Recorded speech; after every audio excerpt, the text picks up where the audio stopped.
and welcome to the Eorzean update. My name is Violet Cathdraig, a mildly feral ancient one. Don't worry, I've had my shots at the Void Clinic, and I'll be your host along with Houka, a no longer a Ellison, but now a Makote with a taste of the Ruby Red, with behind-the-scene info of all things Final Fantasy XIV. But in this case, we're gonna be talking about the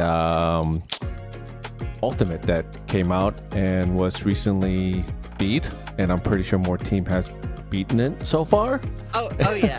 But it's been a month since the world first race for the Dancing Mad Ultimate, which came out in 7.51, and there's so much to talk about. To give us perspective and a little insight, we've invited two current tier Ultimate Raiders to join us, Jay, aka Destiny Rhodes, and Pimpy Shortstocking. Thanks for joining us. Please tell us a little bit about yourselves and how long you've been Ultimate raiding.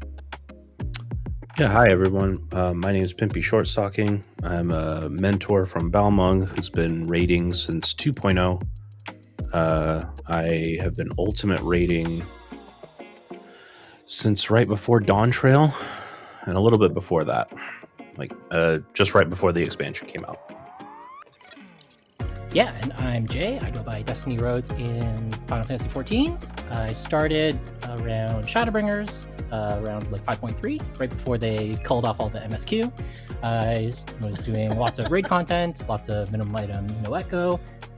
And then I started dipping my toes into Ultimate raiding a couple years after that. I've done all of them except for the Omega Protocol and am happily raiding UMAD right now. That's fantastic. Oh my gosh. Okay. So I got to have the joy of in the HJP server, which both of y'all are within as well. So we're all in the same community. Jay actually sat in voice chat and helped like talk to us who maybe are only occasional Ultimate Raiders. Like I've tried my hand at it a couple of times, no clears. And I've basically decided that for me personally, as much as I love watching them, it's like watching a marathon. It's like, you know, I'm fine with the 2Ks or the 5Ks, but I don't know if I can handle a marathon. A marathon's a lot. But watching this was really fascinating, especially since it was really the biggest spectator type event for an Ultimate that has kind of come down the pipe. I know that Frosty from Mog Talk and his entire cavalcade of streamers did an amazing job of putting together an incredible production, showing it off, and I watched that fairly like strictly for the 5 days it went, because it started on Tuesday morning, 6 a.m. my time, 3 a.m. Pacific. For like the minute it dropped, like everything started. Pretty much. I remember waking up and I was already getting like some updates from you and everything about what was going on, and I'm like, I haven't had my coffee yet. Can we wait? So how soon after it dropped did Pimpy, did you or and Jay, how quickly did y'all get into it and actually start your prog? For me, I went in on Tuesday. I just went into Party Finder and I jumped in. Oh wow. And then we just started learning. I just started learning in Party Finder. But my group that I'm with, we started on the following Monday because Okay. there were two people in my group that are part of my static from before, but they skipped this raid tier. So we spent like a week just like clearing the raid tier and gearing them up. So we had to gear up two other people before we could step in as a group. Fair enough. So I just did it in PF for the first week. So you decided to be like the raid mentor, you know, get in as soon as possible and learn as much as you could. Yeah, I mean, the strats have changed drastically. So this was before they knew there was other stuff. So the strats that I had learned that first week were good enough to get us going, but not. They've changed so much at that point; it doesn't matter anymore. How about you, Jay?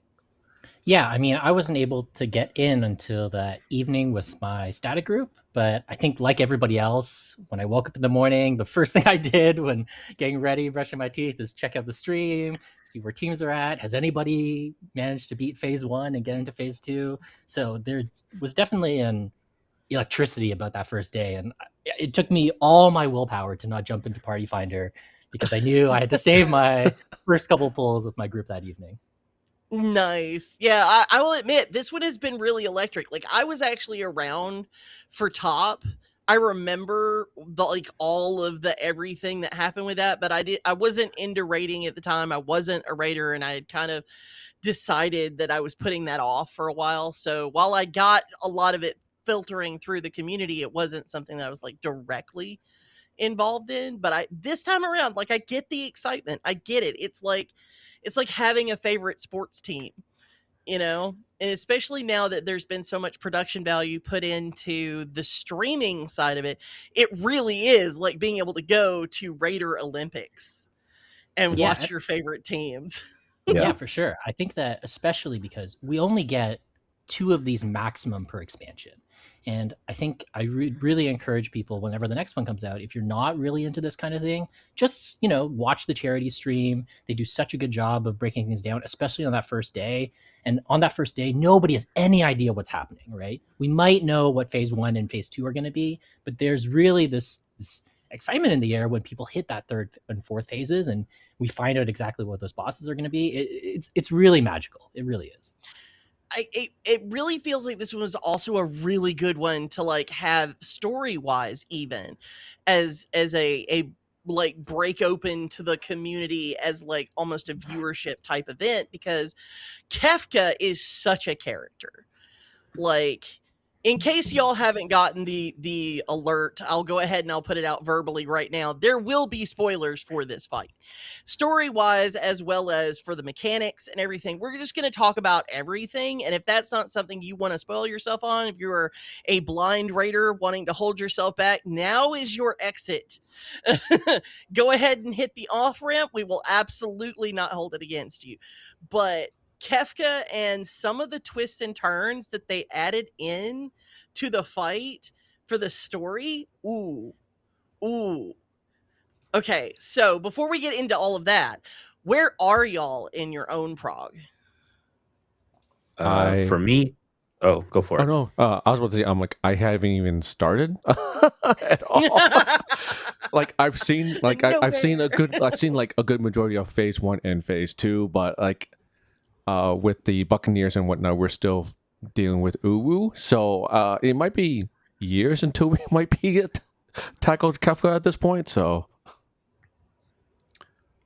yeah, with my group, we are as of last night, we've had we've already had a fake clear. Oh no! And then we've done maybe another one fake clear outside of that, but okay, we're just trying to clean up phase 2 so we can go into phase 3. And we had a couple of close calls last night. I think we were like 0.3% or something like that. Oh, that's the worst. Yeah, it's just optimizing our damage and figuring out getting through Forsaken cleanly, which we could talk about later. Yeah, I think we'll probably have a lot to say about Forsaken. That's for sure. Yeah. Forsaken was the first like big sticking point for even the people who did clear it in that 5-day period, sure. which and so what is it? And I'm going to be perfectly honest. Like I've seen the mechanic, but I do not understand what I'm looking at. This is This is like me being excited to go to a football game, but I'm not calling those shots. Like I'm telling nobody about plays. I can give you a brief overview of it. So that would be great. The kind of gist of Forsaken is that at the very beginning of the mechanic, you're going to have a little indicator icon above the top of your head. And this will be either a cone, a stack, a small AoE, or that's it. right? That's it. And Right. during the mechanic, Kefka is going to spawn 8 sets of 2 towers each. And everybody is also going to get 4 of this debuff. Whenever you step into a tower and soak the tower hit, your debuff will go down, and then whatever marker indicator you had on top of your head will activate. So if you had a stack marker and then you walk into the tower as it's exploding, your stack marker will go off, and you need to have that stacked with 2 other people, because these are all Right. Okay. 3-person stacks. So during that, after you get your stack, whenever you soak a tower, you also get a new indicator on top of your head. Oh wow. Yeah. So the overall goal of this, in really kind of a high level, is for everybody to soak 4 towers at some point over this mechanic. Everybody to aim and position their indicators in a way that doesn't murder other people. And Right. on top of all of that, there's a couple of other wrinkles that make this really, really difficult. So, for instance, after every even tower, Kefka's clones will shoot out and hit 4 of the closest people to Kefka. And then after that even set of tower, depending on the boss cast, those clones are going to target somebody at random and then either kick in front of them or kick behind them. So they're going to do this huge half-rim cleave. So you also have to position your 4 people in a way that they can kind of bait clones in a specific way, and then the entire party has to bait them so they're not kicking the rest of the tower.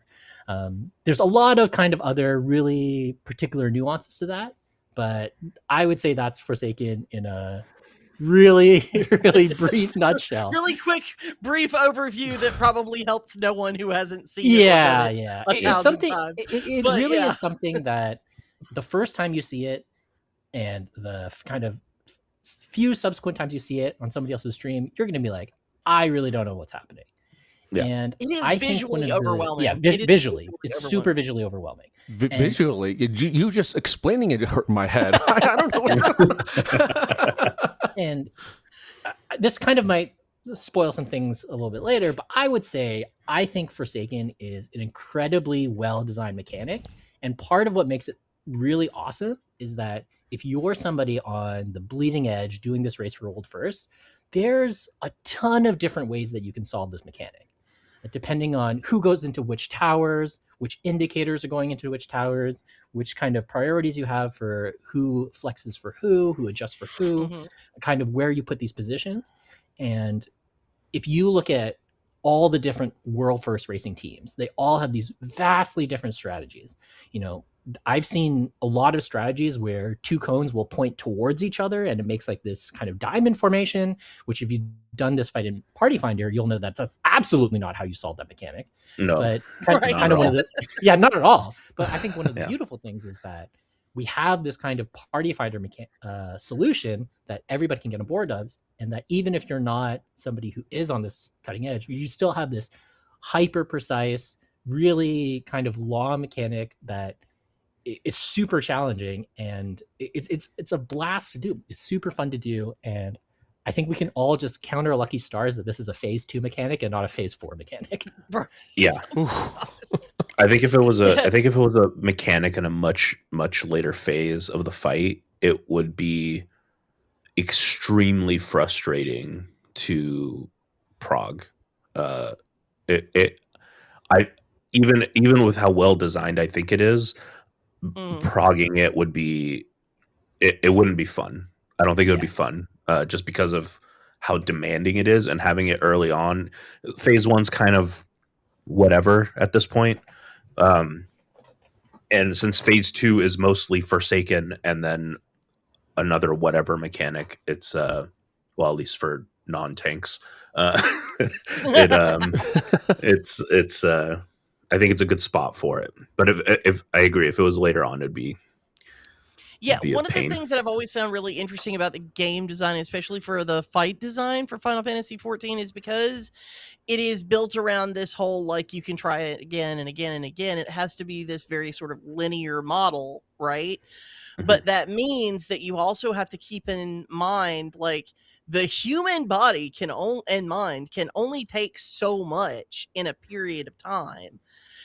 beyond having to also code for people who are literally set up in their computers across the world, all connecting into the same servers, and then having to balance all of that ping and all of that, connectivity and different types of hardware and so on and so forth, for you to have a fight design that's like really innovative and really fresh, but also still kind of follows this linear type design, that feels like a massive challenge. Like, how do you feel like this ultimate is kind of reaching that point? Like, is it S tier? Is it A tier? Is it B tier? Like, I know a lot of people have kind of put it all over the board.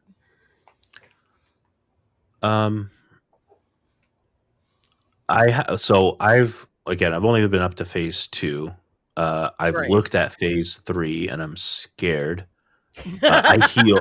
I heal. By the way, I'm a healer main, so I'm healing this ultimate, and phase 3 is not something I'm looking forward to, but but we'll see what it is when they get there. But my friend who has seen like phase 5 in Rage a few times, he and I generally agree on fights in this game, and he said they cooked. So I'm just gonna go with they cooked. Based on what I've seen and what he said, I'm just gonna say they cooked. Older members of our audience, they cooked means it's S tier. No. Yeah, I think that there's a lot of stuff to really like about UMAD. I think that when everything is kind of said and done, there'll be a lot of positives that it's remembered for. I think that from a spectator standpoint, the kind of fake out on phase 1, where if you solve some mechanics quote unquote incorrectly, you don't get to pass phase 2 later. That was a really cool and wonderful surprise to see on that visually. race for world first. That was, as a spectator, such a good. I mean, I'm gonna be so for real. I remember when that happened on stream. I was watching. I was just like, "What? They cleared it. Fake out." Fake out. And everybody so was sharing real. the clips with everybody else. Everybody was talking about it. I think that as a spectator, that was the coolest thing we've ever seen in an Ultimate since DSR's Rewind. That was another kind of big moment that everybody was sharing around. And I think that a lot of the mechanics are going to be really fondly remembered upon. I think, like I said, I think Forsaken is a great mechanic. I think that the healer mechanics in phase 3 are really cool and really interesting. I think that even kind of phase 4, there's a lot of really cool and interesting stuff to do. I do kind of have some reservations about some of the other stuff surrounding the fight that maybe might not hold up well kind of down the line. So, I mean, even take the fake clear, right? As cool as it was to see it during the race to world first, nobody's really going to see that too much when they're progging, right? I mean, I know Pimpy said that they got a couple of these fake clears, but I mean, my group, we hadn't even seen the fake clear once, and I think that it was a really fun surprise, but not something that's super applicable to the vast majority of people that are doing the fight. Yeah. Well, as someone on the stream mentioned, they're like, the reason why for one of the things that is good about UMAD, and it was mentioned several times, is that it's a good mix of just pure out and out damage fight design versus puzzle fight design.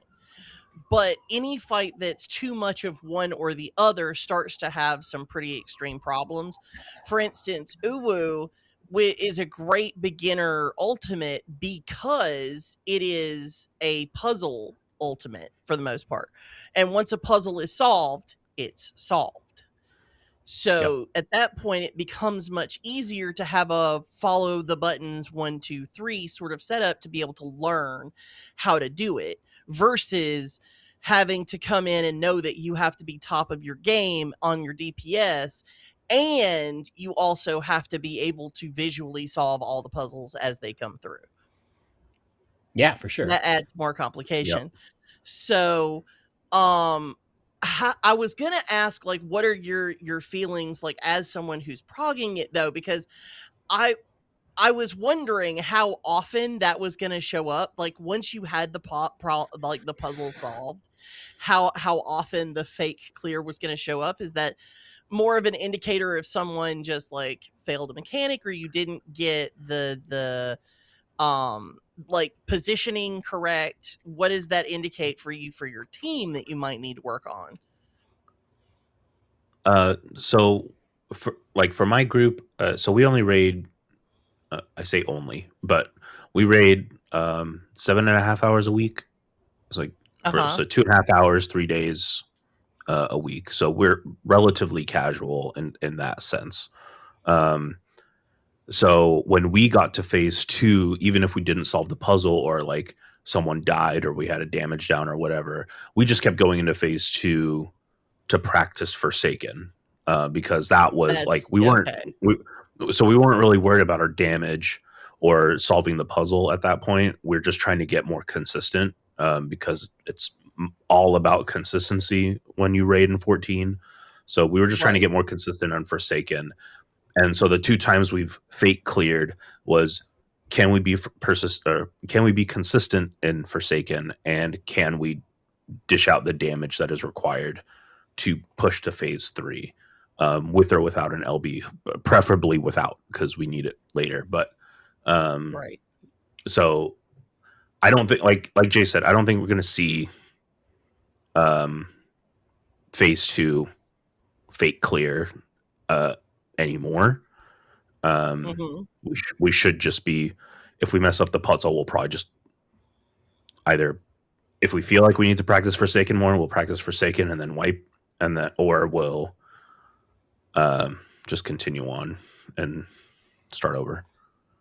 Yeah, I would say kind of one of the other factors that attributes not seeing too many fake clears is just because when you're starting out on phase 1, there's a lot of different ways that you can kind of mess up the puzzles. You know, you have to carry this 2 confetti debuffs throughout the entire phase. You have to place all of your arrow puddles in this correct formation, depending how your group is doing it.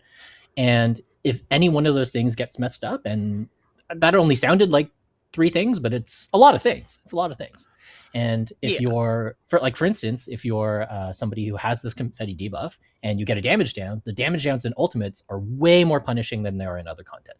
You're talking about 90 or 95 or 99% damage reduction. So to the point where it's really much more beneficial for you to find some way for you to die and get hit by a tank buster or some AoE and get rezzed. But if you're the person with that confetti buff, all of a sudden you've lost it, right? Of course, it's so much better to clear the first phase and not have to solve the puzzles. And that kind of leads into the other thing with, you do feel like you need all this practice on phase 2 because Forsaken is such a hard mechanic, because it's so precise. The more reps you get, the better. And because of this huge disparity in the difficulty between phase 1 and phase 2, by the time you're kind of getting to the point where your DPS is really good in phase 2 and phase 2 is really clean, you're not really messing up that much in phase 1 anymore. You're not really dropping these confetti debuffs, and you're not really forgetting where your arrows are because you've seen it so many times, and now all your brain power is in phase 2. Well, I'll admit, when I first saw it, it was one of those things I was very worried about as far as like for progging sake, because if this is something that's sort of like I've done Uwu, so it's the only thing I have to compare to. So forgive me for the constant Uwu comparisons. But there's a mechanic in Uwu, obviously, where you have to awaken each one of the primals. And if you don't awaken, then I know that in the initial discovery of like the puzzle mechanics and everything, it took a while to clear just because people didn't realize until the end that you had to awaken from the beginning. And I was like, well, if this keeps coming up, then that's going to make prog like an absolute nightmare, because it's a constant like. But what you're saying is that because they put that so early, then it becomes much easier to sort of like skip that hidden thing. So it was almost like a visual Easter egg that was just put in for the rest of us to watch. I think I think something to note here is comparing those two is good. and then because the teams that got to or past Titan in Uwu, and then they got to the part where they all had to use LBs, but they couldn't. They had to relearn how to do the beginning of the fight again, and that's similar to what happened here. Is they knew they had the confetti. The puddles glow in phase 1, so you're like, well, what do we have to do with those? And then the arrows, you're like, well, because people were just putting the arrows on top of each other, or people were just having the person with the confetti run out, and then they were ignoring the puddles. But once people found out like how much damage the puddles did, and how much damage like the confetti did if you were all stacked together, they kind of figured it out from there. Right. So it wasn't as bad, I don't think, here as it might have been in Uwu. Also, Uwu was the second ultimate we had, so we didn't really have a lot to go off of. Right. So, I think the puzzle here was a lot less complex to solve. It didn't seem as complex to solve. I of course, I'm not on the cutting edge, right? So I don't know. Right. But, so, well, I just think I'll be honest with you. I think Uwu's mean. I think it, as a fight, it's just mean because you getting all the way to the end before you figure out that you've messed it all up. No, but of course, now that it's been solved, like people know that that's something to watch out for and that's something to do. And again, like now this is solved. So for anybody who isn't a blind raider, like you're going into it with the pre-knowledge of how to skip this. So it becomes not an issue for being able to prog through that point. Then at that point, it's just doing what I imagine every ultimate raider is doing. And that is just doing it again and again and again until the muscle memory builds up so that each phase just becomes easier and easier to pass the more you do it. Yeah, and in Party Finder, when I was doing the runs on that like first and second day, the groups, I did join a group that was like, let's try to figure out what the heck this thing is, like the confetti thing, because people were like, it can't just be the person who has it goes away. It can't just be that. So, I think it was like a little bit after it was solved on stream, this group and we had figured it out in Party Finder. Not the way that the cutting edge teams found out or like, solved it. And definitely not the way PF does it now, but we managed to get it to work and pass it throughout the whole phase. But the arrows thing, we just kept stacking on top of each other, and we were like, these arrows suck. Don't bother.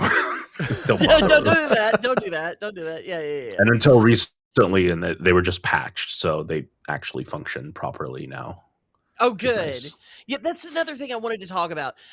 There were a few problems with the fight. Like there were a few bugs in the fight. I know there was one that was on.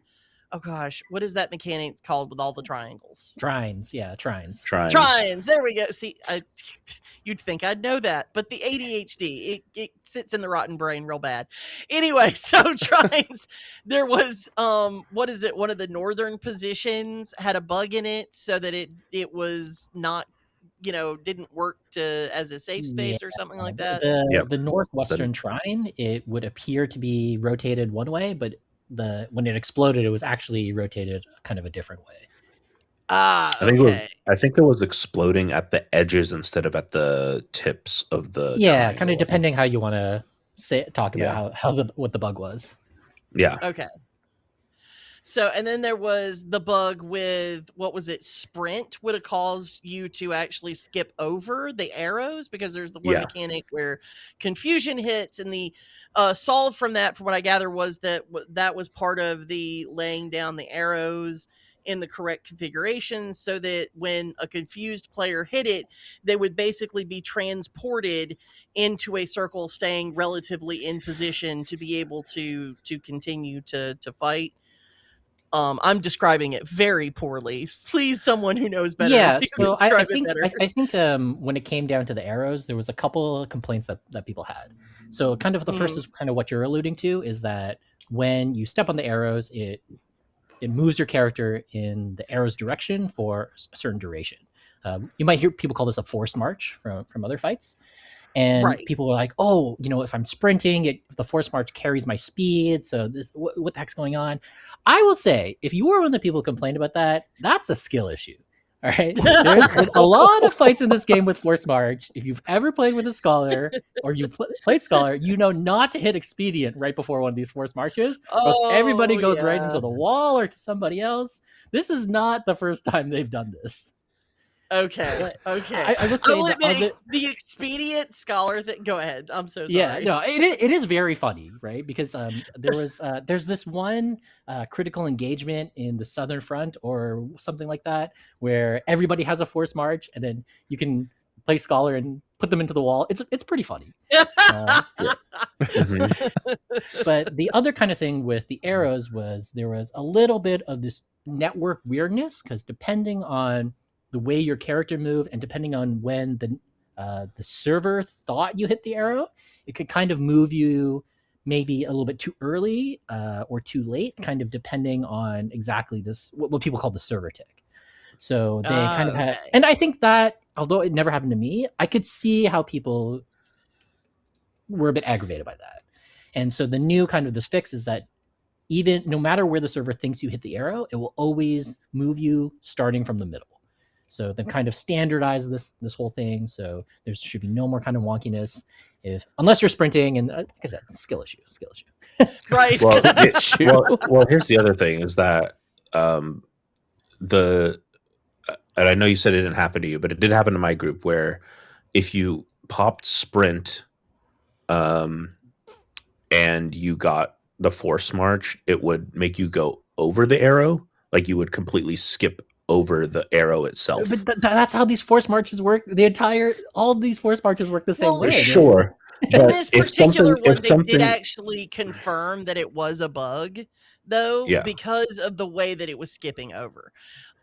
Basically, what was happening was that it wasn't supposed to move your character quite as far as it was moving it, and so technically it was a bug. They did fix it, but of course it is considered to be, it was a very subtle fix. It was the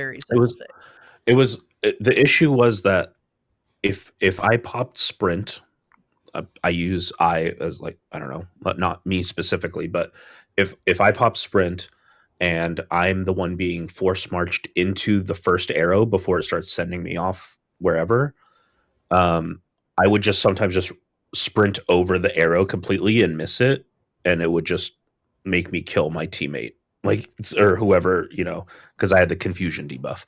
But that was the most annoying part for my team. Because I stopped using sprint at a certain point because I figured out you have 100,000 hours to position yourself. But yeah, that was the most annoying part. Is I would pop sprint, or someone else would pop sprint, and then they'd forget to click it off before they got confused, and then they would just run straight over the arrow without being sent anywhere, and just end up causing a wipe. Yeah, and even in the Savage version of the Kefka fight, they also had kind of a similar confusion tether mechanic, and if you sprint there, you're going to kill people too. So I hear the complaints. I do understand, but I think you just kind of have to view this mechanic as, I'm not allowed to press sprint here. Just like some mechanics tanks aren't. I guess you can now, yeah. I'm saying like some mechanics tanks aren't allowed to invuln. It's just, a button that you're not allowed to press. Like you said, you have so much time to do it. You have so much time to do it. The other thing, I don't remember the Savage fight that well, so you might have to remind me. But in the Savage fight, you weren't running over something. You had a tether, and you were running. So in the Savage fight, similar to the Ultimate, you had 4 people with confusion tethers and 4 people with sleepy tethers. So the common solve was to get all the sleepy tethers in the middle, all the confusions out to the Cardinals, so they walk towards the middle, but because of the duration, they won't reach there. But if you were sprinting to your destination, then the sprint would carry you all the way to the middle, and you just start murdering people. Yeah, I guess the specific problem here is that if there's an arrow between you and the other person, the arrow should have caught you. But because of how the server ticks work, and you're sprinting, it would make you go over the arrow completely. So I don't know if I'd call that a skill issue, but I would say that it is avoidable. Yeah, and I think Yeah. that's actually one of the things that came up quite a bit with the bugs that did appear in this particular fight. It was one of those things where, yes, if you had enough skill and enough knowledge of how the game kind of works, you could definitely work around them, and you could definitely, I mean, obviously, because we didn't get a fix until after the world first had been cleared. Sure. But at the same time, it's something that was acknowledged by Square Enix that it was not working as they hoped or they wanted it to. So I would kind of put it as, yes, if you're skilled enough, you know that you can avoid this particular problem by just not sprinting. But at the same time, if you do accidentally sprint and it's still supposed to pick you up and carry you and it doesn't, I would still classify that as a bug. So Yeah. But that's kind I of think, my middle ground feelings on it. no, but Jay's right. Like, if you're rating at this level and you're like, oh, this is even if it is a bug, if you're rating at this level and it's like, oh, you could just not use sprint, then Right.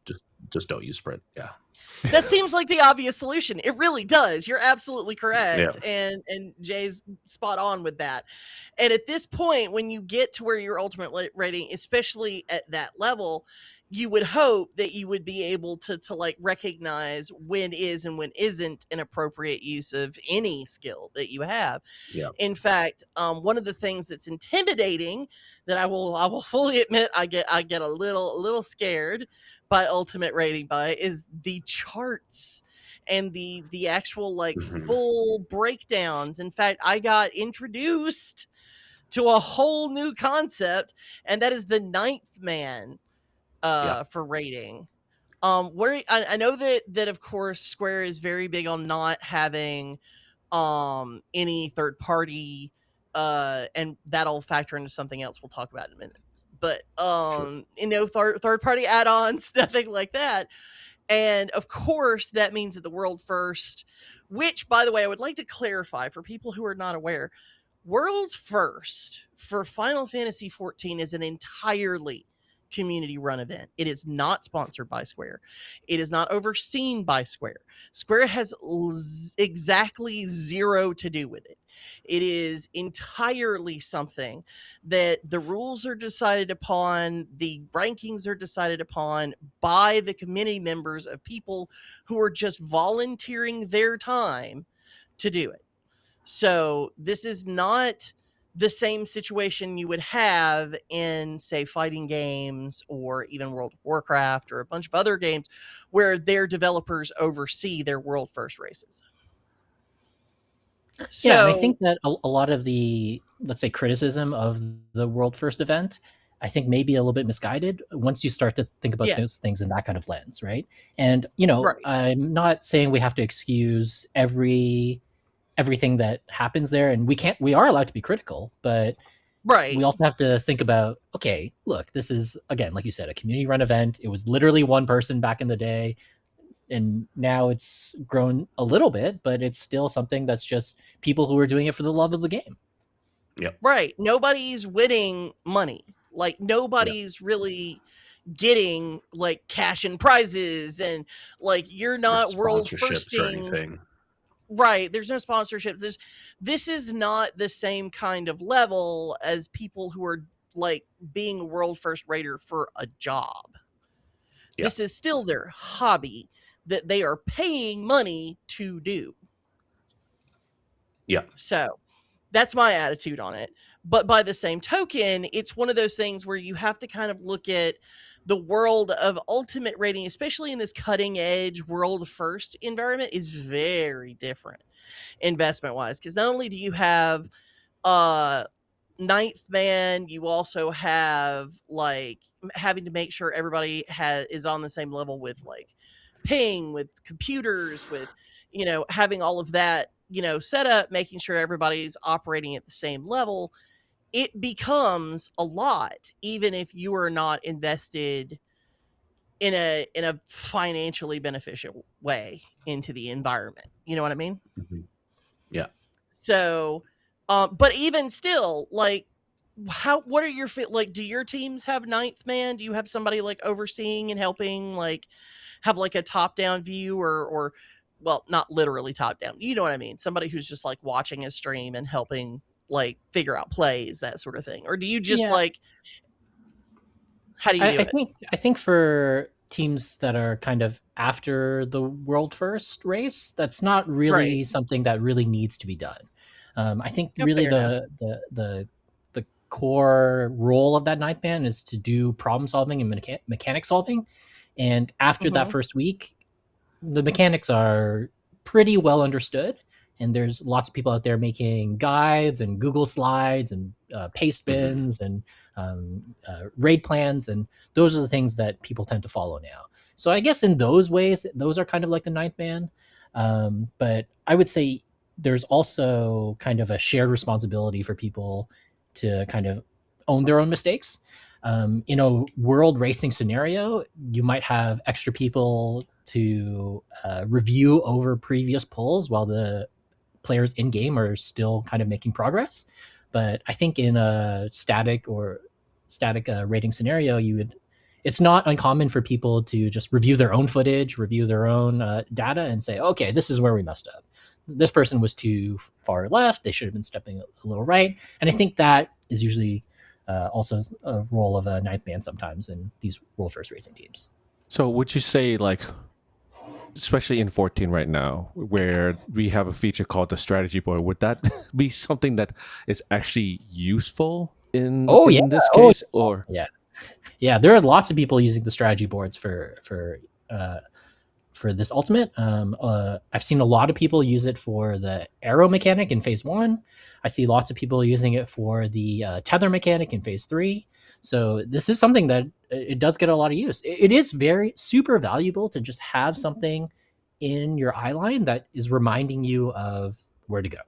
I know for myself, I have like a little laptop where I can go through slides and say, okay, we're on the arrows. I can pull up the slide for the arrows, and I can just match whatever I have.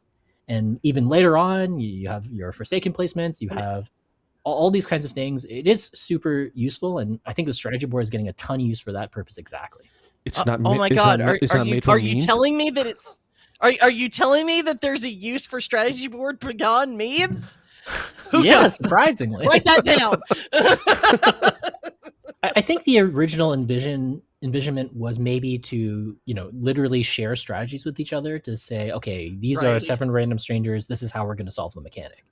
And I think Mm. at least in North America, we've kind of maybe moved away from that because we have these other centralized resources of raid plans or paste bins or Google slides, and people aren't really using it for the purpose of this is how we're going to solve this mechanic, because there aren't really a ton of different ways that are popular to solve these mechanics, right? Well, So I think it's it's also really kind of kind a of difference. Isn't it a difference also in like how the breakdown of how people play the game? Like, for instance, I know that throughout Southeast Asia and Japan and even through Europe, playing on console for 14 is far more common than it is in North America. Mhm. yeah, for sure. I mean, I play on console, so I understand all Right. these So console having struggles. an in right, yeah. So I understand that too. I play on computer, so I kind of get because World of Warcraft is a computer based MMO, and that was kind of like the default MMO. I think a lot of people in at least the United States think MMO and they think computer game versus console game. But console MMOs have been super popular in lots of other parts of the world. And so this being of course a Japanese based game, I could totally understand where they would want to make sure that there was a strategy system that was particularly useful to people who played through console. Um so that you could share those strategies without having to have like a second monitor or an iPad or some other like device that would like show you what you needed to do. Yeah, they've been. I know my group. We used an arrow one until people were more comfortable with, putting their arrows down. And I don't think anyone. I don't think anyone on my team uses controller or is on console. I think they're all on PC. But Okay. in PF very helpful. And it's just nice to have it on your main screen rather than, because I have 3 monitors, so I wouldn't have an issue with that. But some of my teammates or my static members, like, they don't have 3 monitors, so it is useful for them. Right. Or sometimes I'll pull it up on their phone if we need something that we don't have a strategy board for. Personally, I just think the strategy board is like really clunky to use. So I just go find someone who was a lot more patient than I was that made it, and then I copy the share code. So it's useful in that sense. I'll grab their share code and I'll use it to share with people in game. But I don't think I'll ever see myself making one unless I'm very adamant about showing someone how something works.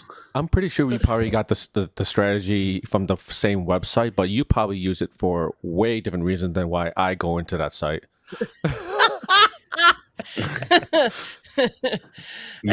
Everybody knows Houka when that character starts coming, because the minute they enter the party, there's like a strategy board shared, and more than enough of us have gotten completely tricked. We're like, oh, do we have a strategy for that? Oh, it's okay. It's me. Yep, it's just me. Yep. I have 4 folders of memes strategy boards, and then I have like a few folders for different Savage fights, and then a couple for UMAD that have like 1 or 2 strategies in them each. But like I had to make multiple meme strategy board folders because I kept saving those instead. And now the only thing I wish I wish there was a way to just disable the feature, so that I don't get strategy boards shared with me anymore. Because having the several pings becomes an issue. It does. And I'll admit I've kind of run into that too. It's actually what has kept me from doing a lot of Party Finder stuff recently. Is I'm like, I appreciate the strategy board feature, but I'm really tired of the memes. Actually, I'm a little tired. I know I'm old. But anyway, so moving on to, okay, so I know that the fight itself, of course, it's an ultimate. But it's very visually interesting to watch. More so, I would say, even than some of the it was almost built, you could tell, with a very visual sense in mind. I know a lot of that has to do with the story of the Kefka character, but when you were watching, because I imagine that you both did, what mechanics, when you saw coming up, were just, you looked at it and you were like, wow, that is going to be either a lot of fun or truly terrifying to take on? Forsaken. Yeah, I mean, we keep coming back to it, but it's Forsaken. Yeah, Forsaken. I mean, let's not mince words. Forsaken is the hardest mechanic they've ever put into a fight, bar none. I don't think that's like a controversial statement, right?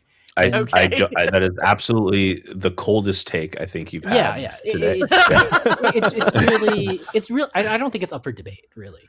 No. And part of what makes it kind of a crazy thing to watch is just how much is going on. You have all these towers, and then if somebody messes up, you just have all this orange everywhere, and everybody dies in an instant. I mean, we kind of had this issue before in the various Shiva fights where with light rampant, and all of a sudden you hear that all the lights go off and you hear the glass shatter. But this is that to like a whole nother degree. It's crazy to watch, and it makes you, if you're somebody who's going to do the raid, watching people do it, it makes you terrified and excited at the same time. I think that's the best way to describe it. Yeah. I felt that when I first saw that, and like I remember watching it at work, and like literally my eyes were glued to my monitor, and I think I teared up and like had like a small chuckle because like I was like terrified, but at the same time like, one of these days I will probably tackle this, and I will probably remember this, and then probably will die instantly because I know it's coming. Yeah. I'll watch. I will not participate. I think that as you get enough experience for a lot of ultimates, there's a lot of really skilled players out there who can see a mechanic for the first time and maybe don't understand it 100%, but they understand the underlying machinations of how the mechanic works, right? Yeah. And like I the think game theory snaps in. Like sure, they exactly, right? kinda- Yeah. And you kind of see patterns and you're like, okay, there's only so many things they can do, right? And I think that mechanics like Forsaken and mechanics like Crystallized Time from Futures Rewritten Ultimate, it was all the experienced raiders are joining the newbie raiders and going, what just happened? I have no idea what just happened. We need to slow these things down and review all the footage we have because everybody is confused. Yeah. Like knowing that, like figuring out that the tower cleanses your debuff, and then figuring out, oh well, there's 8 of these towers if you get that far. Because if somebody dies during that mechanic, you're kind of, There's no coming screwed. back. There's no coming back from it, really. Yeah, because it messes up the debuffs. They have to be rezzed and get to their spot in time, and have to know what they were while they were getting rezzed. And there's a black screen when you get rezzed, so it's hard to like see what's going on. Like you're not coming back from it. So everyone has to be alive. I think one of the funniest things about Forsaken is when somebody messes up and then the hero's like, okay, I got this. I'll LB3 and everybody's alive. And then everybody kind of stands around and be like, what do we do? Where do we go? Yeah. Everybody's lost. Yeah. There's no way. There's no way. Yeah, there's no coming back from it. It's a big body check as well. So it's and for those of you who don't know, body check, it means these amount of people have to be alive for you to succeed in this mechanic. In this case, everybody needs to be alive at all times. That's one of the things about ultimates that seems to be like the hyper complication cases that I've done savages on mine. I've done a fair amount of raiding. I'll admittedly not as much as I would necessarily like. But body checks can many times in Savage, it means that so long as there are at least 4 people who can take theirs, or at least there's there's 6 people, or even if while you're doing the body check 1 person dies, you can usually raise them and you can usually get past it. But ultimate, it's like if it's a body check, everybody's got to be alive, everybody's got to be there, and you've got to be healthy enough to make it through the mechanic. Yeah, I'd agree with that for the most part. Maybe there's a couple cases here and there where it doesn't apply anymore. UCOB being very, I think that was the 100+ res of UCOB that I saw the video of. I can't remember. Wow. It's just people just constantly dying and rezzing. One of the things I did like the most, especially as a person who was watching the UMAD fight, is so if y'all been keeping track of like all of the different voice lines that Kefka has? Yeah, of course. Yeah. Uh-huh. Of course, because you have those are burned into our brains by right? now. Yeah. This is my first time, so please take it easy. I've heard that more times than I like to count. So what do you guys think about that? Do you think more fights should have like more dialogues like that to make the fight more interesting, or does it just get really annoying like real fast? I think every fight should be voiced. Oh, nice. I don't think that's a controversial take either. I think every fight should be voiced, regardless of if it's a ultimate raid or if it's like a dungeon. I think dungeon fights should also be voiced. You heard it here. Hire more voice actors, Square. Do it. Yeah. I mean, it just gives the fight and the characters just so much more character. I mean, even if you look at the Arcadian, a lot of people like a lot of those kinds of voice lines that come up, and they're funny memes or they're a little more serious. And I think it's just they make for way more memorable moments. I love the I'm sorry, I'm so in love with the Arcadian fights. Like I love them so much.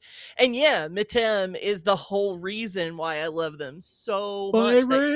character. He, My yeah, ring. he's my mahjong match narrator. So Oh, that's Nice. awesome. I love like it. I love it. I I'm love not. it. I think that is probably the biggest thing I'll miss from Arcadian. Aside, the fights were good, but aside from that, like met him as like a commentator to the fight. I don't know how they're gonna top that. I really want that moment where in UMAD where everything just stops into the cutscene, and you see Kefka literally looking at the camera and talking to you. Why? Oh, you, you. So Yeah, great. Yeah, I mean, these kinds of things, they matter, right? I mean, we're not hitting a amorphous blob, right? We're not looking at a vast whiteness of a background. These trappings, these dressings, the fight aesthetics, they do matter. I mean, even if you're somebody who is very mechanics driven, and that's not all you care about, right? Like, you do care about the thing that you're fighting. You do care about the story that's being told. You care about how it looks, how it sounds, and these things, they really add to the experience.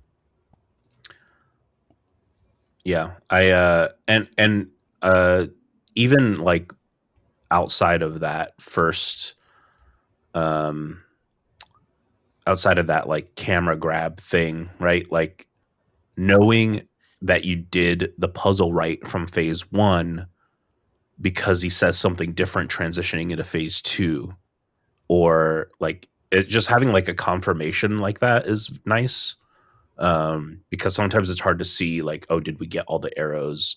Because you can live even if somebody doesn't hit all the arrows, so sometimes it's hard to check for that.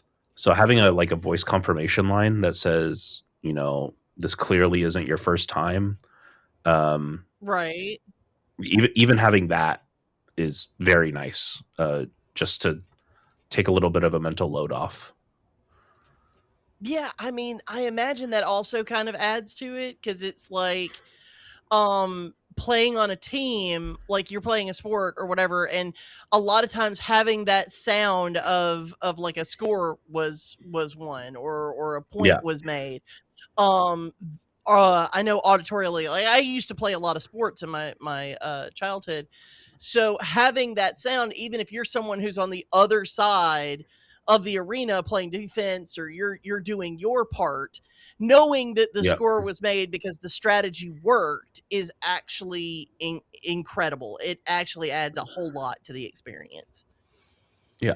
So Yeah. 100%. one of the things that I did want to talk about is like, I know that when so you've seen the mechanics that come near the end of the fight, right? And we've seen Yeah. how long the fight is. Yeah. How are y'all feeling about going into I mean, they feel more like like puzzle mechanics closer to the end, like they're easier to just sort of figure out what your team is going to do to solve them and to kind of get through them. But what do you think? Are you already pre-strategizing for that, or are you just staying in the moment where you're at? I think you always have to do a little bit of both, to be honest. I think that you do have to make sure that you're being focused on the places that you're at, but it doesn't hurt to look forward every now and then. It doesn't hurt to be starting to think a little bit ahead about, okay, where are the spots I need to be? Where are the things I need? Where are the places I need to be for various mechanics? And I think for UMAD in particular, kind of the vibe is that once you're past phase 3, it gets a little bit easier from there. There's certainly a lot of other ultimates where the penultimate phases are the really tricky ones, the really tough ones, and it doesn't really seem like UMAD is one of them. And really, the phase 2 and the phase 3 are kind of like the apex of difficulty. So obviously, there are no slouches. They're still tough, but you can maybe breathe a little bit easier in phase 4 than you did in phase 3. Yeah. All right. the big thing about the later phases, like phase 2 has Forsaken, so that's rough. Phase 3 has a bit of a healer like check, I guess. But at the same time, after or once phase 3 starts, your tanks are crying. Your tanks are getting pummeled constantly. So if you're as a healer, you are baby like I don't use regen that much anymore on tanks. Right. I suspect I'm going to have to babysit that tank a lot. The last time I had to do that was in DSR for was it phase 6 with the double dragons? Like you have to take care of your tank pretty closely, because they're getting like absolutely destroyed by Nidhogg and Hraesvelgr. But outside of that, like usually your AoE healing tank or privilege your only takes you so far, and in ultimate it doesn't take you far enough. yeah, like tank privilege will be like you're gonna be the last one alive when everyone dies. But in With phase that 3 and 10% health. on, yeah, but in phase 3 and on, like your tanks are like the autos are hitting for almost, I would say, a third to almost a half of their HP per auto attack. It's hitting really hard if they're not mitigating it, right? I'm not saying like, yeah. So if they're going to be rolling their mitts, the DPS have to be helping out a lot, and then especially at the end, my friend actually just messaged me, and he just cleared the fight. So congrats to him. Oh hey! Yeah. Oh, congrats. So congrats to him. Yeah. But I watched him do phase 5, and they just died to a raid wide just because they didn't have enough mitigation. So like, and it's not like they were doing anything super difficult. It's just they just didn't have the mitts up because somebody missed it or they had used it earlier for something else. Yeah, the mitigations and actually one of the things that I ran into, granted my end of the scale of teaching people how to play the game is much lower than what y'all are talking about, but trying to remind people that they have, like, Samurai has a shield and Reaper has a shield, and you have things like Feint and you have things like Addle, and all of those things can contribute to the overall mitigation for the entire team, and those become, I would imagine, like so much more important when you're talking about ultimates and having to do like, raid wide mitigation and stuff like that. I mean, I wouldn't even say important. I would say in a lot of times it's mandatory. Mandatory, absolutely, because like you have teams putting together mitigation sheets. I've seen people do it for Savage. I know my team does it for Savage just to make sure we're all on the same page. But you have mitigation sheets. It's like this move at this time you're pressing Feint. At this move at this time you're pressing Addle. Or at this move at this time you're pressing Plenary Indulgence as a white mage, or you're putting your Sage shields up or whatever. And if you look at if you can find it, it's like the Ikuya MIDI is, I think, what most people are using right now for Party Finder. That MIT sheet is like your Bible going into this fight, because if you miss a MIT, you'll probably die just because of how hard things hit. Sometimes it's a little bit over mitigated because of Party Finder, just in case somebody does miss their mitigation. But on some of those, if somebody misses their mitigation, like the party's going to wipe. I mean, I can think of a bunch of times in our raids when a bunch of people died and it was just one person going, "Oh, my bad, I missed the mitt," right? And it was just one. It's just one. Sometimes for certain mechanics, all it takes is just one missed mitt, and then a bunch of people fall over. Yep. Oh, yeah, goodness. that happened to me. Was a few weeks ago in Uwu, where I missed my mitigation and damage reduction and whatnot, and like I just saw a couple people fell. I'm like, oh, great! The one time I missed it, the one time I missed a button a couple people foul. Yeah.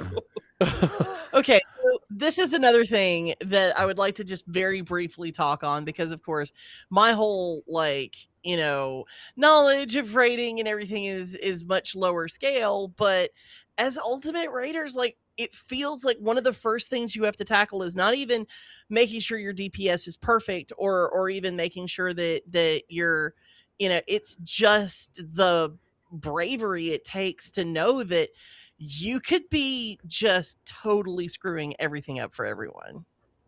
Yeah. And being able to push through that. Yeah, and that's, I think, where you have to go into it. Like you said, you're running a marathon with these fights. You're not sitting here like, oh, we're going to clear this in like a day or two.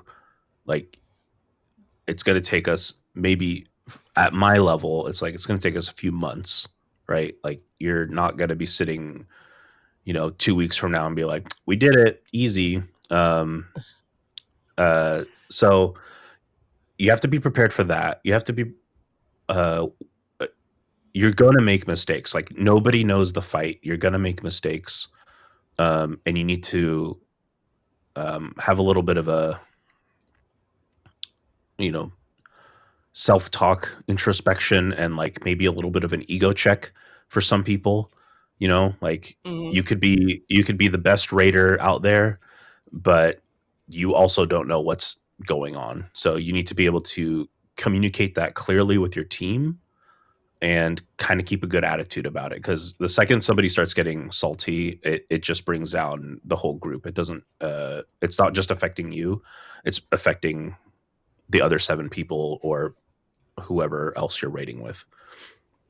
The one thing, especially in Party Finder, because you're working with strangers, and you're like, I don't know you that well, so we need to, figure things out quickly. Either figure things out quickly or just like come to an understanding. It's like, this is a hard thing. Assume positive intent. You have to assume positive intent. And you need to also be respectful of their time. So if you're the one messing up and you're like, sorry guys, like I'm the problem, you need to respect their time, and sometimes you might need to dip out because you're just like not performing well, and then you just need to dip out, take a breather, come back. I mean, the one thing I think so much of ultimate rating is mental, right? I mean, I think basically everybody can go into a striking dummy and hit their rotation perfectly. And it's really adding all these other layers on top of it that it's not really a physical thing, right? Usually it's kind of a mental thing. And I think what Pimpy said is true. You really have to approach it with the right mindset. There's so many mental hurdles that you have to overcome when it comes to rating. I mean, we talked a little bit about the last phase difficulty. The last phase difficulty is not mechanical at all. It's all about nerves, right? Anybody who's done an ultimate knows what it's like to reach that final phase. And it's never about, okay, can I do this mechanics? It's, can I slow my heart rate down to make sure that I can do all these things properly? Yeah. Can I stop shaking? Yeah, can I stop shaking? You're shaking. You're shaking a lot. 100% is. And I think that it's also about making sure that you're honest with yourself about kind of your ability of, okay, did I mess up? That's okay. And just kind of making sure that these things, what did I learn from that? How do I make sure it doesn't happen again? And kind of setting yourself up for success in the best way possible. A lot of things they kind of teach you when you're going through school is kind of figuring out, how do you learn best, right? And everybody's going to learn best in kind of different ways. And I think a lot of that also applies to Ultimate, right? Nobody's going to learn at the same pace or in the same way when it comes to mechanics. Some people like to watch videos. Some people like to read these raid plans. Some people prefer a more hands-on approach. And I think as long as you're honest with yourself about your progress and you find the right people, it can be a ton of fun. Because at the end of the day, it is a game, right? So if you're not having fun and you're feeling super stressed out about it, that's okay. Maybe ultimate rating is not for you. I mean, we keep going back to the marathon analogy. Not everybody runs a marathon. It's Yeah. perfectly Not okay everybody. to. It's not healthy for everyone to run marathons. So Yeah. Sure. let's be perfectly honest here. Running marathons isn't necessarily healthy. It's just something that people do to push and challenge themselves because they feel like they want to try to do something that is like the pinnacle of human capacity, right? And so, like, Mhm. one of the things that, especially as a disabled gamer, that I'm both super impressed and very intimidated by when it comes to ultimate rating is, let's talk about how and I wanted to bring this up very briefly, but I think it's important. We had this streamed world race, right? And we got to see so many teams doing amazing work, right? But these people, it was over 5 days. People still had to sleep. They still had to eat. Mhm. Many of them still had to go to work and then come back and then try to do this, because this is not a job for them. This is their hobby time. And I know that one of the teams, I think it was the Chinese team, wound up actually having to stop, even though they were so close. They had just pushed all of their members so far that people just were falling out from exhaustion. Like, Yeah. Yeah, and you- that is not for everybody, let me tell you, right? Yeah. That's even when you're describing like that doesn't sound healthy to me. And No.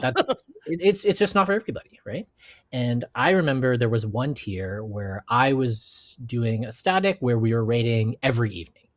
And the amount of planning that I had to put it, because I was working in the day, then basically as soon as work was done, maybe an hour or two, then hop on for raid, then go to bed, and then wake up the next day to repeat it all over again.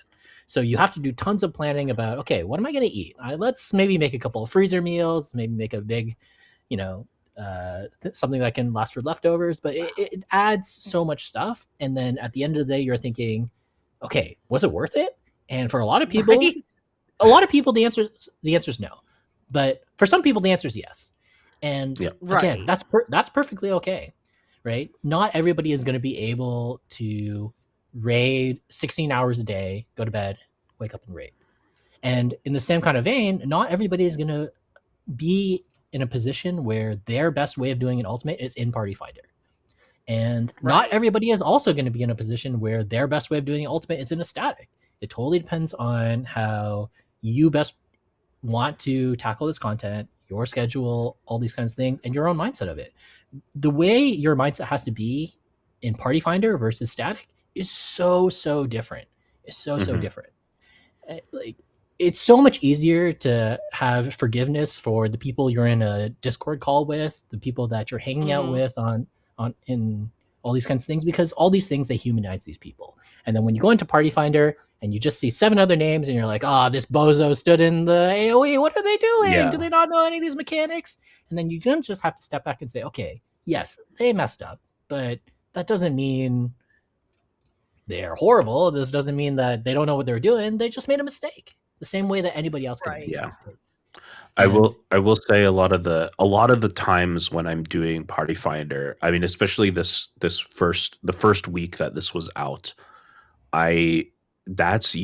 doing ultimate raids in Party Finder is usually when I find the people that I think should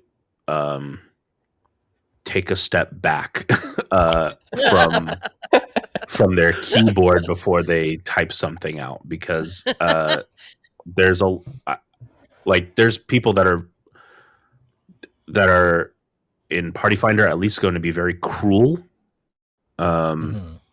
because they don't do what we're saying. Like they're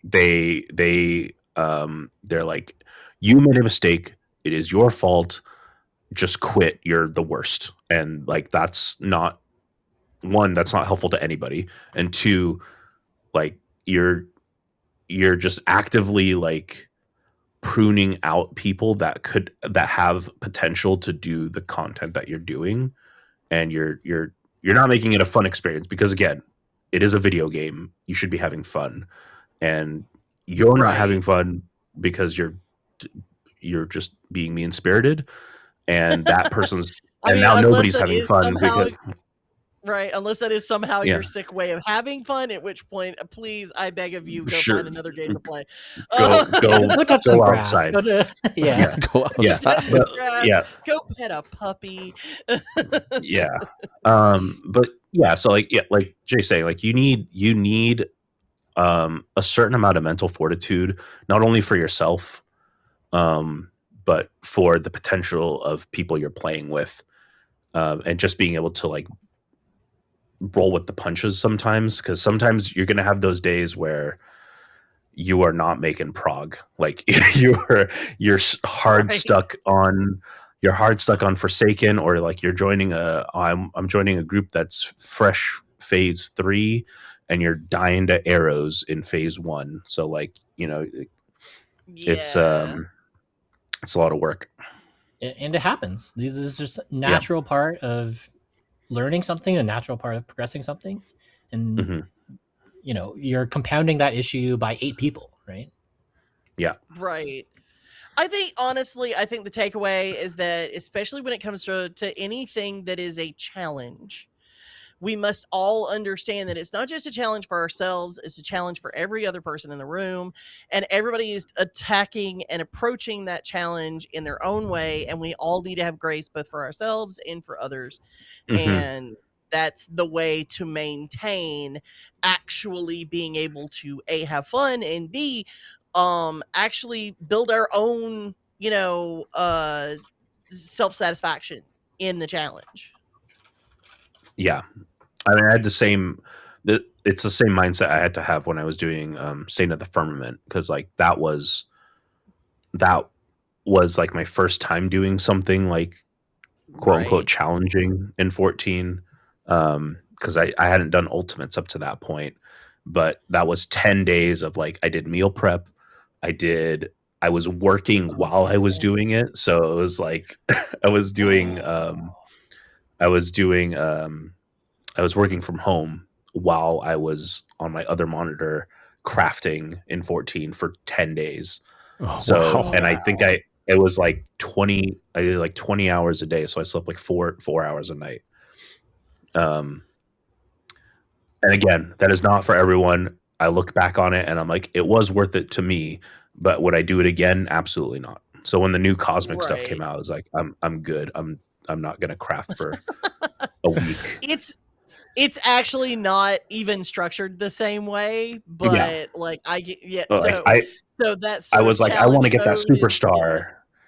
And I'm like, oh, I no, I understand. don't. That is, No, I I will don't. admit, having a leaderboard for that was just Yeah. bait. Does it not feel like it? Yeah. In fact, let's talk about leaderboards. Now we're gonna come to the controversy section. Dun dun dun. All right. So of course, this was one of the most visually interesting, and of course, Kefka's a great character to have visually to watch, right? I know that there were Mhm. some disappointments that people in the community had. There was no warring triad. Yeah. Instead, we got, what was it? Exdeath and Chaos. chaos, that's what it was. So it was still very much a Kefka still inside the Omega machinery sort of Mhm. situation, right?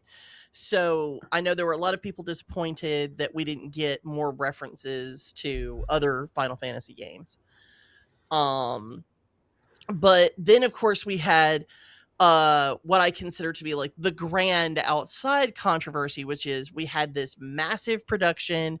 Mog Talk literally put together this huge charity stream. There were dozens of streamers that volunteered time to go on and not only talk about the actual fight itself and ultimates in general in an incredibly entertaining way, but also wound up helping to build up a charity. I don't know if you're familiar with Games for Love. Mhm. Games for Love is a charity that provides gaming equipment for kids who are going through ongoing treatment in hospitals. So things like cancer treatments, leukemia treatments, any ongoing long-term in-hospital care, this provides video games and gaming equipment for them. So because distraction therapy, as a person who is disabled myself and understands at least ongoing chronic pain, distraction therapy is incredibly important. Having something that can distract you from the awfulness, I guess I just no better description Yeah. of what it is to go through those things. But previous world first, they as streams that have been able to do their I think their record was $53,000, which is still an amazing amount. It's spectacular that the gaming community, especially the 14 community, comes together and is able to donate this amount. But this time around, we got up to $113,000 for this charity. Mm-hmm. Yeah. And of course, the production value led to a huge amount of watchers, probably the largest watchers that I've ever seen an Ultimate viewed live. So when I think it was 45 minutes from the first world first, or no, 2 hours. It was 2 hours before DN actually cleared live on stream. We had an announcement that No Name or Name TBD cleared, and that they had submitted video, but it was off stream. And of course, the community went insane. So, what are your thoughts? As this is, I mean, there's a lot of back and forthing about it. Personally, I understand why it's unsatisfying as a viewer. But at the same time, I also understand that this is the community just trying to keep tabs of who is and who isn't clearing. Sure. Yeah, I mean, I get why it's unsatisfying. People have been watching these on stream teams for days and days and days, and all of a sudden another team kind of comes in and swoops in. But I really do think this was way overblown and really spoke to what you were saying, is there's a lot of new people who are watching, and everything that happened was fully within the rules of the world race. Nobody did anything that wasn't understood or agreed upon by the other teams. Everything was done above board. Everything name TBD. They followed all the rules. And yeah, as a spectator, it sucks to see somebody swoop in the last minute, but those were the rules. Everybody agreed to it. Yeah. There shouldn't really have been any controversy whatsoever. Yeah, I don't really watch the world's first race to see like who gets world's first. I just like watching to see the fight progress. So when I saw them come up, I was like, I was immediately like, oh, the community is gonna not like this because of what happened last time, right? With Fru and the red dot and the whatever, because it was the same team, wasn't it? It was the same team. Yeah. Supposedly the member that was using that wound up being removed from the team, so it was considered like a non-issue. Yeah. Like I don't. But there are also other members that had also been involved in the top controversy that happened. So it was one of those things where it was a tainted team. It was a team of people. I think if it had come through, and if it was a team of people who were all fresh, or at least had not had any controversies in their past, it may have been considered to be more acceptable. But now, unfortunately, because it's the team that had controversies in the past, those controversies are tainting their future, and that's unfortunately if they have replaced those people. But yeah, I think here's my take. If you're a person who's watching the stream and you're like cheering people on for the world's first, even if you see a name up there that is like, you know, like these people cleared first, but they didn't do it on stream, but here's all their video that they recorded and whatever put out. Like, right. I don't think it's a huge mental hurdle to tackle, especially if you're enjoying watching the stream, to be like, Uh-huh. okay, well, they cleared. I didn't see them. But I'm still cheering for this team to be the stream clear or whatever, right? Like the live stream clear. Right. And then like regardless of if they're world's first or not, like I feel like if you're there to participate in the stream and you're cheering them on, and like that should be your focus. And like this other group that came out of nowhere, I guess not out of nowhere, but like they followed the rules, like Jay said, like they did what they were supposed to do, and they cleared. Like they did it first. Right. But I think the people who go, "Oh, you didn't clear first," is ridiculous. They put in the work and they did the thing. So that's my. I can understand. I think the solution that they're going forward with, which is really funny because it's the solution that used to exist and then it went away because there were complaints. So I think this may be one of those situations where the community has decided that there is no winning, but I'm hoping that maybe this mitigates a little bit more in the future, because quite frankly, being able to come together as a community and earn this much money for a wonderful charity that does so much good, and also just having something where we can kind of come together as a community in any fashion for the game that we love and the things that we care about, I think is something that's very important, especially in the world we live in today.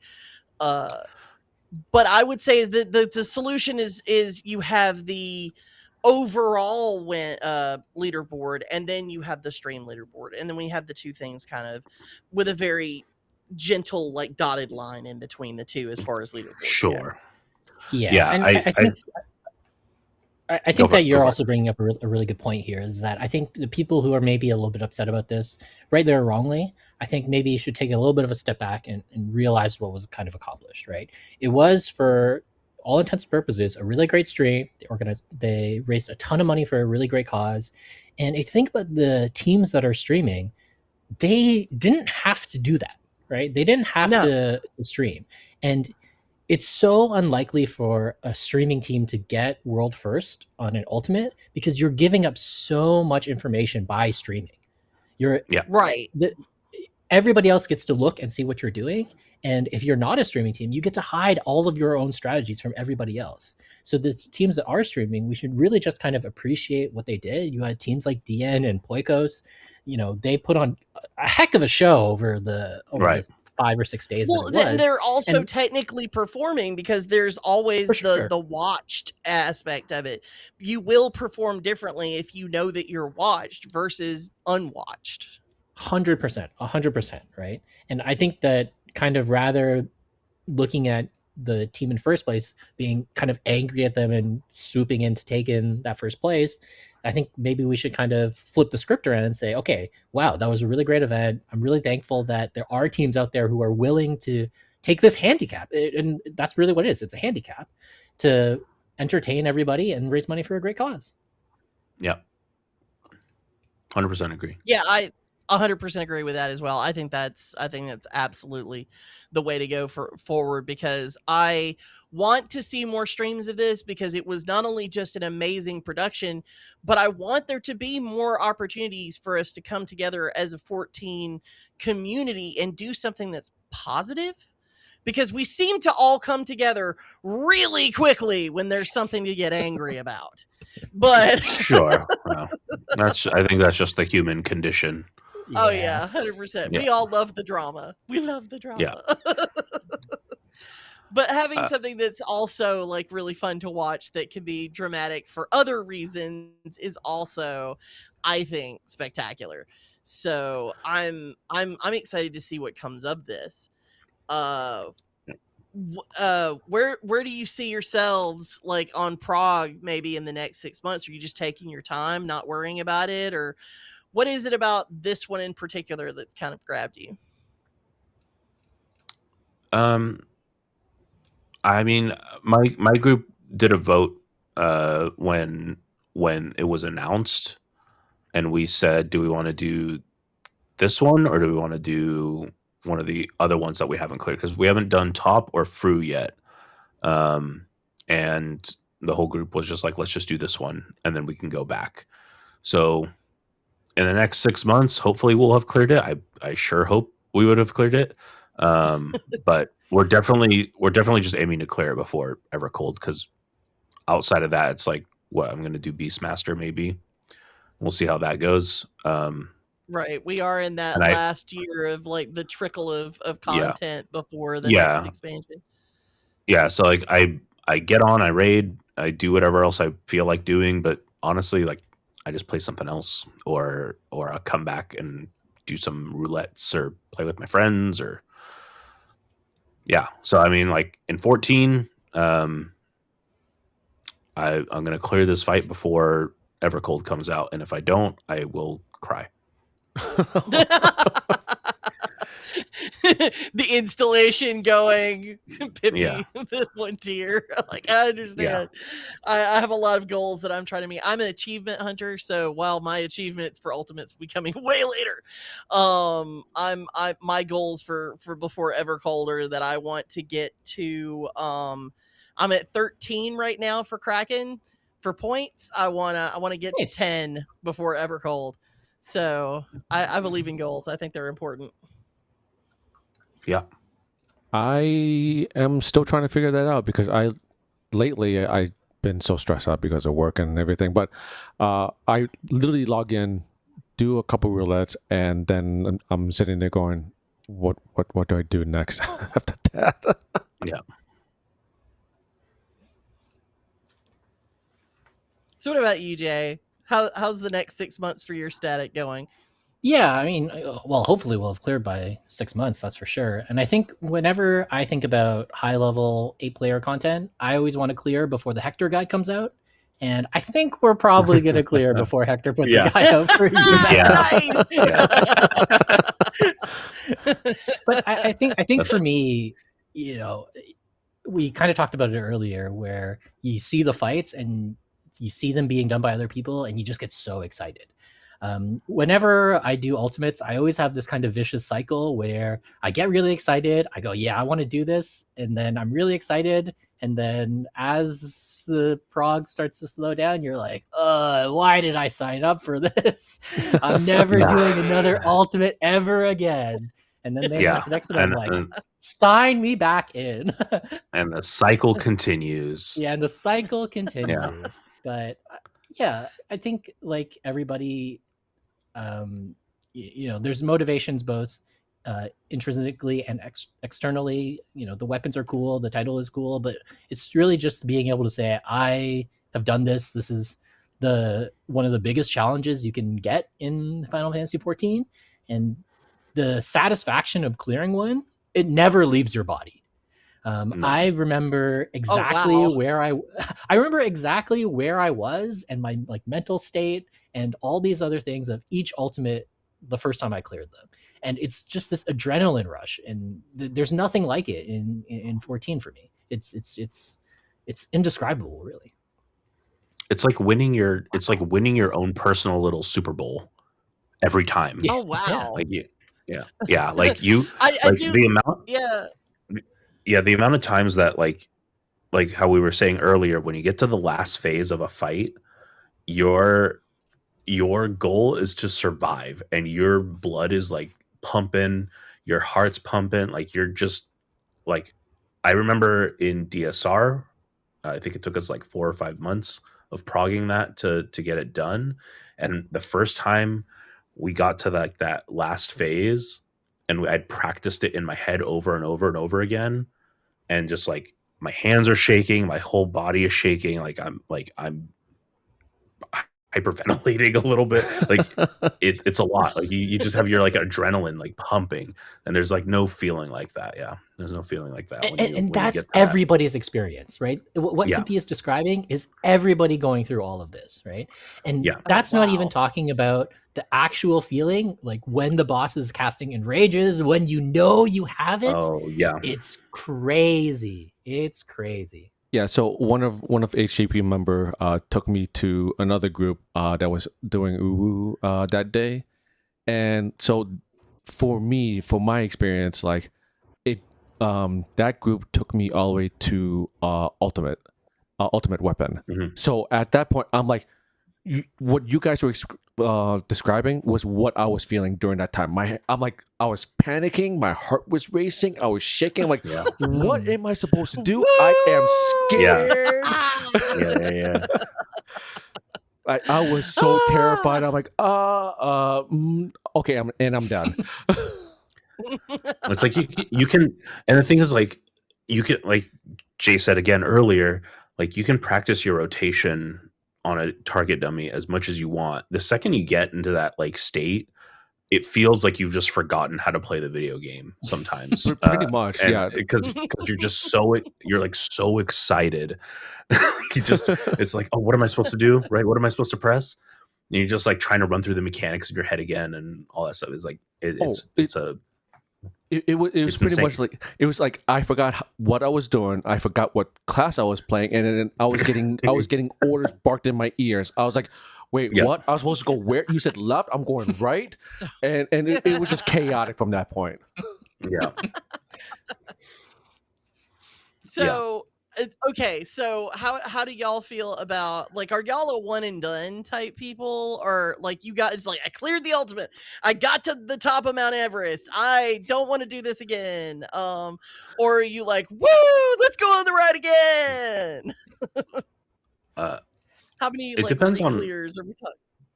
it depends on what my group wants to do. I like to do at least 4 or 5 clears before we like back off, because I'm not in it to get every single weapon as much as I would love that. That's a lot of time, and I'm like, I've gone through the motions enough where I'm like, okay, I'm all right. Like, I know I can do this fight, and if I want to do it again later, I can. It's going to take some like time to ramp back up, but that's fine. Right. I'm willing to deal with that if that time comes, but like I'm satisfied. And like even now, like I've gone back to do Uwu and PF as a summoner, which I don't play DPS classes usually in most content, let alone ultimate content. But I've done that fight enough where I'm like, I can do that, and then I'm like, I'm so close to getting all the weapons, I'm just getting them all anyway. So Nice. yeah. Yeah, I think for me, I'm not really somebody who's motivated by the weapons or the titles or things like that. I kind of mentioned way back in the intro that I started my rating on minimum item level content. And for a lot of people, they just do that because they want to. There's no in-game reward for doing it. There's no even check mark to say you did those kinds of things. It's just doing it for the sake of doing it. And I feel that kind of way with ultimates. I just do them because it's fun to do. It's cool to say that you beat it. And yeah, I'll certainly do some reclears because probably other people are interested in doing them, but that's not really what motivates me. I'll still like to hop into older ultimates to do Party Finder sometimes. It's really cool to help other people get clears. And honestly, the fights themselves are still really fun to do. At least I think they are. Mhm. So hopping Yeah. into a Party Finder for like T or DSR or Futures Rewritten, like, yeah, I'll do that. But yeah, I wouldn't really say I'm motivated by the weapons or the title. And if I'm being honest, don't really love the look of the weapons. No. Wow. Fair enough. Don't love them. Don't love them. I'm sure we can can find a glam that works, but There's a glam for I will everything. admit to being extremely glam motivated, but I there have been, trust me, Fru is one of those that I keep looking at and I'm like, I don't know. They are pretty enough. I might. But yeah, the new ones I looked at and I was like, don't get me wrong, the idea of being able to do this sort of stuff just sounds cool, and it sounds awesome to be able to try. And I have kind of tried my hand at it a little bit, but I don't. Yeah, I get it. But yeah, the Mhm. challenge mode, the stuff that's fun. That's one of the reasons why I got led into doing like my own personal challenge mode stuff, is that I do solo Palace of the Dead and I do Blue Mage. So Yeah. but that's as far as I've gone with like challenge mode stuff. I did clear mine with the Buccaneers a few times though, so I guess maybe I could start doing that. You never know. Yeah, I mean, everybody gets motivated by different things, right? And there's no wrong motivation. Okay, maybe I shouldn't say that, but at least when it comes to these kinds of things, at least when it comes to like in games, right? There's no wrong reason. If you want to do it because of the glam, if you want to do it because of the title, if you want to do it just for this internal feeling of As long as you're not self-gratification, doing it just to troll people. exactly. These are all perfectly valid reasons to hop into an ultimate or any other content. And again, it's a game. As long as you're having fun, it doesn't really matter. Yeah. I agree. I think that the main thing we all need to focus on is the fun that we're having with the game. And even if Ultimate is not a challenge mode that's for you, 14 is one of those games where you can find your own challenges. There are so many to choose from. I have to say thank you so much, Jay, Pimpy, for coming by and talking to us about this. You've given so much insight. I know that me and Houka would have been a little lost in a couple of these spaces. So the Lost? mechanics themselves are just well, maybe not you. I'm lost. No, I'd be like, I'd be sitting in a corner, and be like,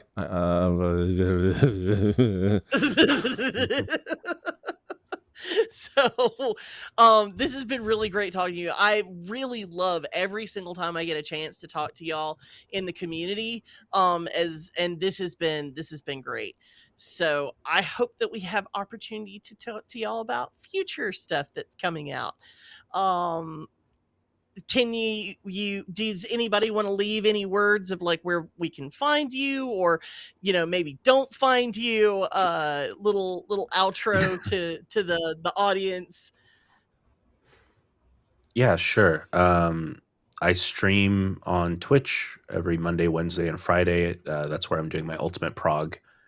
And I've recently started putting some stuff up on YouTube, Pimpy Shortstocking for both on Twitch and YouTube. And otherwise, if you guys are going to be tackling Ultimates, this is for anyone else out there. Just remember, go in with a good mindset, get good rest, eat healthy. Don't eat burgers and fries every night for progging ultimates. Take Otherwise, care of you're your gonna body so you can raid. you got to take care of your body so you can raid, because it does mentally help you out a lot. So yeah, and I don't really have a big footprint on the internet, if I'm going to be honest. So don't find me. I don't really care. But yeah, if you're interested in doing hard content, if you're interested in doing ultimates or savage or whatever you can consider hard content, I suggest give it a try, see if it's right for you. I always like to think about the words of advice from Rocky. It's always against you versus the person in the mirror, right? Like, it's never about you versus anybody else. It's about how you can be better and be better for yourself.